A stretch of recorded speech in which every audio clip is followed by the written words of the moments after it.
back to the Girly Girl Bookworm. So today I have my 5 most disappointing books for you. I originally made a massive list and I tried to narrow it down to like the 5 most disappointing. I feel like it was really difficult to pick because there was actually quite a few on this list, but when you read over 200 books, like that's what's going to happen. You're going to end up with a big list of things that were disappointing. So I tried to pick like the most disappointing, like what really upset me the most about my reading year. I don't own 2 of them because I've already sold them. One of them was already in my closet, but I pulled it back out for this video. So let's get started. The first book I'm going to talk about is The Other Black Girl. Now, this one made me really disappointed because I had heard pretty decent things about it, and then I started it and I really was enjoying it, and I got about halfway through and all of a sudden it just kind of like nosedived. So this one was more disappointing in just the fact that like it started off so strongly and like it could have been so good and then it just like wasn't, which is like so aggravating when like a book has so much potential and then they just like don't meet it. This one is following a woman and she is basically the only Black person working in her office, and one day like this other Black woman starts working there and like just looking at that dynamic, like was there really only room for one of us, like what's happening? She starts getting like really threatening letters and she's trying to figure out what's going on, and like I said, it started off really strongly and then by the end it just like lost me, which was really disappointing. One that I still own, this one was in the closet. This is Acts of Violet by Margarita Montevore. Now, I loved Uta Out of Order. It was easily one of my favorite books that I read the year that I read it. So I had been eagerly anticipating this read. I was so excited for it. And then I DNF'd it. How do you go from being one of my like favorite authors of the year, like I could not wait to read more by her, to a DNF? It just doesn't make sense.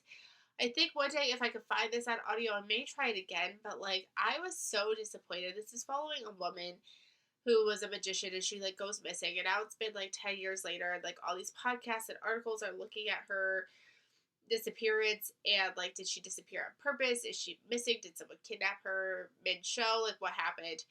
And I wanted to love this one so much. Like it sounded so good. The premise sounded amazing, and just it was so disappointing. Like there should have been no reason why I DNF'd this one. That one makes me angry.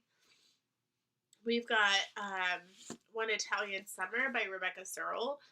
I loved her other 2 books. I really enjoyed The Dinner List. In 5 Years Again was like one of my favorites the year that I read it. And then this one just made me so angry. This one was only a 3-star read.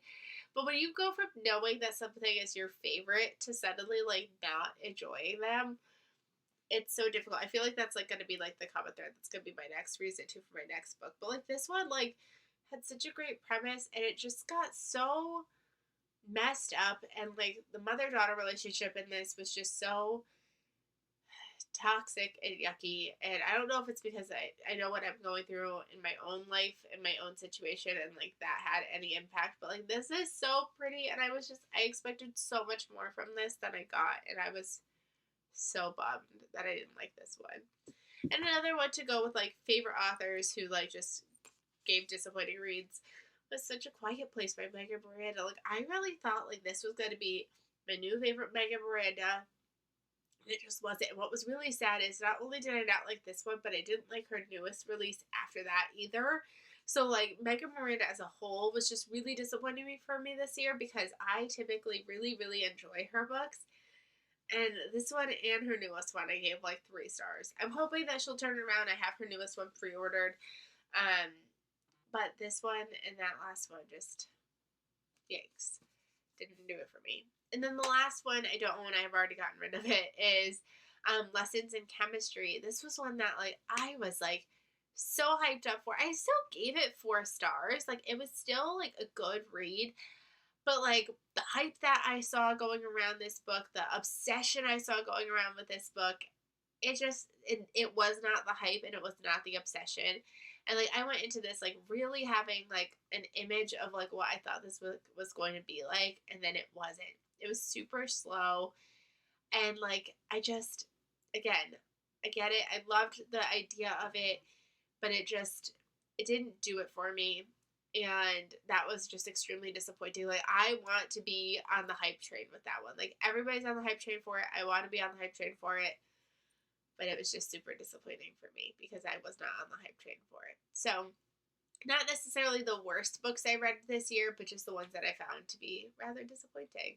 If you are interested in knowing what else made this list, if you feel like messaging me or asking me, I could let you know what the rest of my list was, because there was, like I said, a good chunk. So I hope you guys enjoyed this video, and I look forward to hearing if these books were disappointing to you as well, and I will see you guys really soon. Bye, everybody.